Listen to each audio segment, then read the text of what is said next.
ഞങ്ങളിവിടെ വർഷങ്ങൾ കൊണ്ട് വരുവാണ്. എൻ്റെ അറിവായ കാലം പോലെ അമ്മയുടെ നടയിൽ വന്ന് പൊങ്കാല ഇടുമായിരുന്നു. പിന്നെ അനുഭവം എന്ന് വെച്ചാൽ വിളിച്ചാൽ വിളിപ്പുറത്തുള്ള അമ്മയാണ്. നമ്മൾ മനസ്സ് നൊന്ത് കരഞ്ഞ് പ്രാർത്ഥിച്ചാൽ അമ്മ കൈവിടാറില്ല. പല കാര്യങ്ങളിലും ഞങ്ങൾക്ക് അനുഭവമുണ്ട്. എനിക്ക് 2 മോനായിരുന്നു. എനിക്കൊരു മോളെ വേണമെന്ന് ഞാൻ അമ്മയോട് പ്രാർത്ഥിച്ച് അങ്ങനെ കിട്ടിയ ഒരു മോളാണിത്. പിന്നെ അതേപോലെ തന്നെ എൻ്റെ ഹസ്ബൻഡിന് ഒരു വലിയ അസുഖം എന്താണെന്ന് കണ്ടുപിടിക്കാൻ പറ്റില്ല. കാലിലൊരു നീര് വന്ന് അത് ഭയങ്കര ഇതായിരുന്നു. അവസാനം അത് ഒരു ലങ്സിനകത്തൊരു 6 നൊടികളുണ്ടായിരുന്നു. അത് മാറണേന്ന് പ്രാർത്ഥിച്ച് അമ്മ മാറ്റി. ഇപ്പം പുള്ളി നല്ല ബെറ്ററായിട്ട് ജോലിക്കും പോകുന്നുണ്ട്. ഞങ്ങളുടെ വീട് കാര്യവട്ടം. ഞങ്ങൾ ആദ്യം ഇവിടെയാണ് വാടകയ്ക്കാണ് താമസിച്ചിരുന്നത്. ഇപ്പം അമ്മയുടെ അനുഗ്രഹം കൊണ്ട് ഞങ്ങൾ വീട് വാങ്ങി കാര്യവട്ടത്തെ വീട്.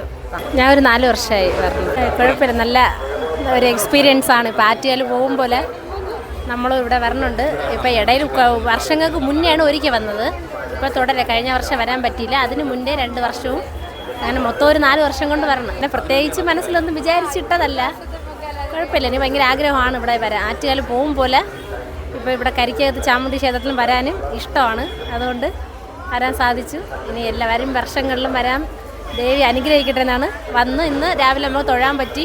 തിരക്കില്ലാതെ തന്നെ നല്ല രീതിയിൽ തൊഴാനും പറ്റി. 3 വർഷം സാധിച്ച് മോൻ്റെ കല്യാണമൊക്കെ റെഡിയായി. ഇതിനു വേണ്ടി തന്നെ ഇപ്രാവശ്യത്തെ പൊങ്കാലയുടെ വന്ന് നല്ലത് തന്നെ. അമ്മയെ നല്ല വിശ്വാസമാണ് അമ്മയെ. തൊഴുത് നല്ലതായിട്ട് പോയി തൊഴുത്